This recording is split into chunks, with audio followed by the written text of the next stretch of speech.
তুই আর যাই হোক সাইকেল চালাতে গিয়ে মরবি না। সোজা মনোযোগ, বিসমিল্লাহ। আরে কি হলো? ধরতেছিস না, এদিকে টাইট হয়ে যেতেছে কেন? ধর, তুই ধরছি ঠিক। জোরে ফেলে দিবি। ওকে, রেডি, চল। ধর ধর। এই তো শালা, আরে ধর ধর। আরে ধর ধর ধর ধর। এই ব্রেক ধর, ব্রেক। খুবই সরি, বিশ্বাস করেন আমি আসলে ইচ্ছা করে এটা করতে চাইনি। লার্নার তো নতুন শিখতেছি। শিখতে চান, ভালো কথা। এই জন্য কি আপনি অন্যের শরীরের উপর উঠে যাবেন নাকি? আমি তো উঠি নাই। হ্যাঁ, ওইটাই মিন করছে, অন্য কিছু মিন করি। আমি কিন্তু খুবই সরি, বুঝছেন?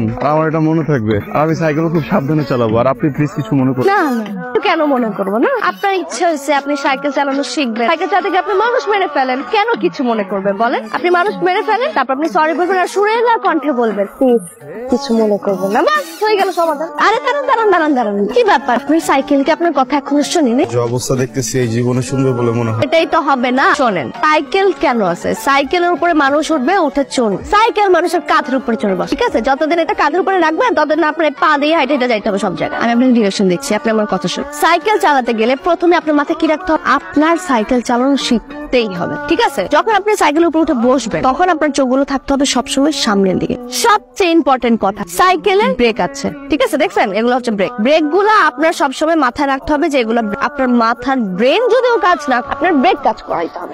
চলেন, হ্যাঁ, চোখ সামনের দিকে, ঠিক আছে? ইনশাল্লাহ, দেখি রেডি। আর আপনি ওরে ছাড়েন, নিজে বলবেন সামনের দিকে। এই তো সোজা চোখের সামনে। সমস্যা কি আপনার? আপনাকে কিছু বলি না দেখে আপনি যা খুশি তাই করবেন? আমি তো চাই তুমি আমার কিছু বলো। তোমার মিজাজ এত গরম কেন? তোমার আমি বারবার বলছি ভালোবাসি। তোমার ভালো লাগে না? একটু ভালোবাসে দেখো না। তুমি যদি আমার ভালোবাসে বিয়ে করো, পৃথিবীর সব থেকে ভালো মানুষ হবো আমি। দুনিয়াতে কি ছেলের অভাব পড়ছে যে আপনার মতো ছ্যাঁচড় বখাটে ছেলেকে আমি বিয়ে করতে? আপনার চোখ দুটো আছে না, চোখ দুটো থেকে এইসব স্বপ্ন না আপনি বাদ দিয়ে দেন, বুঝতে পারছেন? ভালো হওয়া ট্রাই করেন। এইখানে কেউ হিরোগিরি দেখাইতে আসবেন? তোমারে ভালোবাসি জন্য কিচ্ছু বলতেছি না। একবার শুধু ভালোবাসা, এটা যে মারামারি করলো না, তোমার তো লাঠি বানায় না, একটু আদর করো। এই যে সাইকেল বাবা, এই যে মিস্টার, আপনাকে বলতেছে, এদিকে আসেন। যে আমাকে বলছেন কি ব্যাপার? আমরা অপরিচিতদের মতো বিহেভ করছেন কেন? যেন আমাকে চিনেনি না, প্রথম দেখছেন। এনিওয়ে, নাম কি আপনার? তাহির, মোহাম্মদ তাহির। আমি মায়া। আমাকে দেখে পালাচ্ছিলেন কেন? ওই পালাচ্ছিলাম না তো। মিথ্যা কথা বললে কিন্তু আমার রাগ কন্ট্রোলে থাকে না, রাগ উঠে যায়। তাহলে তখন কি করলে রাগ কন্ট্রোলে চলে আসে? সত্যি বলে দেন, এমনি রাগ নেমে যাবে। অনেকবার বলেছিলাম, এখন রাগ কন্ট্রোল। রাগ কিন্তু আরো বেড়ে যাইতেছে। সরি, রাগ বাড়ানোর কিছু নেই। আসলে লাস্ট কয়েকদিন ধরে নিজের কাছে খুব বখাটে মনে হচ্ছে, তাই পালাচ্ছিলাম। ওরা ডিস্টার্ব কর। মনে তো হয় সামনে দেখলে আর কথাবার্তা বলতে আসে না, মুখ ঘুরিয়ে দাঁড়িয়ে থাকে, কিন্তু গিফট বক্সটাও তার বন্ধ হয়নি। আর কিভাবে বুঝলেন গিফটস গুলো ওরাই দিয়ে? কখনো খুলে দেখেছে? অন্য কেউ তো দিতে পারে। আড়াল থেকে কাউকে গিফট পাঠানোকে কি বল? আমি এর কারণ হিসেবে কি ধরে নিব? সত্যিই জানি না। আমি কি ধরে নিব কেউ আমাকে ভালোবাসে? আমার ধারণা যদি সত্যি হয়, তাহলে যেদিন আমাকে বলতে পারবে আমাকে ভালোবাসে, সেদিন যেন আমার সামনে আসে। সাহস বেড়ে গেছে নাকি? আমি অবশ্য শুনেছি ছেলেদেরকে একটু আশকারা লাই দিলে নাকি ছেলেরা সবকিছুই করতে পারে। আমি যেটা ভেবে নিয়েছি সেটা কি সত্যি? যদি সত্যি হয় তাহলে কি হবে? তাহলে প্রশ্ন করবো, কি? তোমার বাসায় কে কে আছে? আমি আর মা। তোমার সমস্যাটা কি আমাকে বলো। তোমাকে আমি কতদিন ধরে বলতেছি তোমার বাসা নিয়ে চলো, মার সাথে দেখা করায় দাও, কিন্তু পাত্তাই দিচ্ছ না আমাকে। সমস্যা কি? বাসা নিতে চাচ্ছ না কেন? না, নিতে চাবো না। কেন ভীতু কেন হবো? ভীতু না, ওই রকমই কিছু একটা, মানে মার সামনে যে কথা বলে সাহস পায়। নর্মালি মেয়েরা ভয় পায়, মেয়েরা ভীত হয়। তুমি ছেলে হয়ে ভয় পাচ্ছ কেন? তোমার তো ভয় পাওয়ার কোনো কারণই না। তোমার মনে না তুমি আমার জন্য কতগুলো বখাটে ছেলেকে পিটাইছ, সোজা হয়ে গেছে তোমার। তোমার যদি সাহস থাকে, সেই সাহসের সব জায়গায় দেখাইতে হবে। আমি তো একটা ভদ্র ছেলে না, আমার ভায়োলেন্স, মারামারি এগুলো একদমই পছন্দ না। এই জন্য যেহেতু অন্যদের দ্বারা হয়ে গেছে, নিজে কেন যারা বল। এখন সাহস থেকে বাবা? কারণ এখন তুমি আমার। শোনো, তখন যখন ঘটনাটা ঘটছিল না, তুমি ছিল মহলের একটা মেয়ে। মহলের একটা সমস্যা একভাবে সমাধান করে দিলেই হয়, কিন্তু এখন তুমি আমার পরিবার, আর আমার পরিবারের দিকে কেউ যদি চোখ দেয়, এটা আমি সহ্য করবো। এমন একটা ভাব করতেছিস মানে জানিস না সমস্যা কি। শোন, তুই যেটাকে সমস্যা মনে করতেছিস এটা আসলে কোনো সমস্যা, একবার ছেলে মেয়েটা।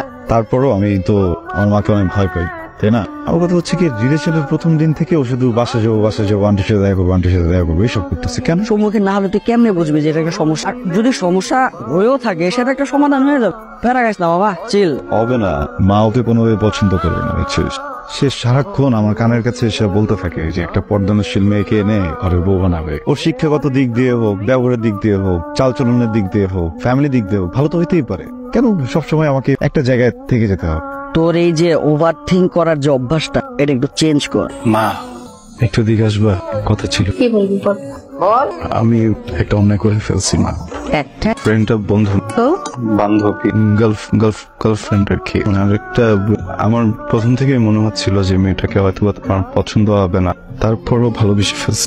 আমি যে পছন্দ করব না সেটার কারণটা কি? আমি তো ওই যে পর্দানুশীল মেয়েদেরকে পছন্দ করি। আমি যে পরে মা, কিন্তু হিজাব পড়তে দেখি নাই কখনো। আমি তো জানি তোমার পছন্দ খুবই সুন্দর, কিন্তু না জেনে হঠাৎ করে যদি কাউকে কেউ ভালোবেসে ফেলে, পছন্দ করে ফেলে, সেটা দোষ না, তাই না? তুমি প্লিজ আমাকে একটু মাফ করে দিয়ে জাস্ট 2 মিনিট একটু কথা বলো, দেন চলে যাবে, সমস্যা নেই। মানুষ ভালো কি মন্দ তার ব্যবহারে আর মনের উদারতায় প্রকাশ। আর আমি ওর পোশাক দেখবো না, ওর মনের ভেতরটা দেখবো, ওর ব্যবহার দেখবো। তুই কোনো চিন্তা করিস, যা আমি আসছি। তাহির, এত নার্ভাস কেন? কই রিল্যাক্স। আসসালামু আলাইকুম আন্টি। ওয়ালাইকুম আসসালাম, কেমন আছো? আমি ভালো আছি আন্টি, আলহামদুলিল্লাহ। জানেন আন্টি, আমি না অনেকদিন ধরে বলছিলাম তাহিরকে যে আমাকে নিয়ে আসো বাসায়, আন্টির সাথে একটু দেখা করি। ও প্রত্যেকবার বলেছে নিয়ে আসবো, এতদিন নিয়ে আসিনি, আজকে নিয়ে এসছি। তুই বসে আছিস কেন চুপ করে? ওর পছন্দের খাবার নিশ্চয়ই তুই জানিস। তুই একটু হোটেলে যেয়ে ওর পছন্দের খাবারগুলো কিনে নিয়ে আয়। দেখা হয়েছে আমাকে? ঠিক মতো দেখা হয়েছে তোমার? তাহলে একটা প্রশ্ন, আমাকে তোমার কোন ভাবে ভালো লাগে? মানে যেভাবে দেখে আমাকে পছন্দ করেছিল ওইভাবে, নাকি অন্য কোনো ভাবে দেখতেছি? তাই তোমার সাথে আমার কিছু কথা আছে। দেখো, আমি তোমাকে খুব ভালোবাসি, এটা সত্যি, কিন্তু সে ভালোবাসার দোহাই দিয়ে তুমি আমাকে কখনো চেঞ্জ হতে পারো। মোট কথা, আমার স্বাধীনতার হস্তক্ষেপ আমি চাই না। আমি তোমাকে এটা প্রমিস করতে পারি যে আমি তোমাকে কখনো ঠকাবো না, কিন্তু আমি যেভাবে বড় হয়েছি আমি সেভাবে আমার জীবনটাকে এগিয়ে নিতে চাই। কারণ আমাদের সম্পর্কটা এখন যে অবস্থায় আছে, আমাদের যদি ছাড়াছাড়ি হয়ে যায় আমি কষ্ট পাবো, কিন্তু মানিয়ে নিতে পারবো। পরে হলে কষ্টটা বাড়বে। আমার যদিও তোমাকে কথাগুলো আগে বলা দরকার ছিল। এনিওয়ে, তোমার কাছে এখনো সময় আছে। তুমি আগামী কালকে আমার বাসার সামনে একটু এসো।